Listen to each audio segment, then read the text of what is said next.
很多人讲，我哋是群落嘅一家人，刻苦耐劳。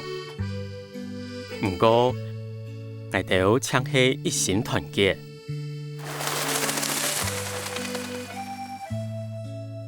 我哋打造出香腸，用心準備澎湃飯菜，獻本嘅哋是因為保護家園、hand過犧牲、勇敢嘅戰士。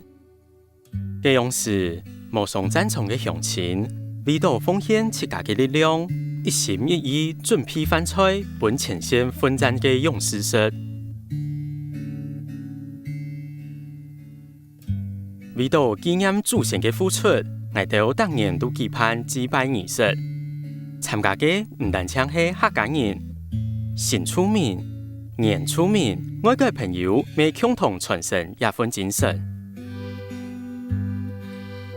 不過，因為疫情，佢哋熟悉嘅發通，老頭擺冇共用，我哋希望一份精神做得延續下去。我哋勇敢保護等順風重要嘅人，我哋無私心，留得生人都當作屋企人。我哋團結，風範敬獻，也出做得適合力量。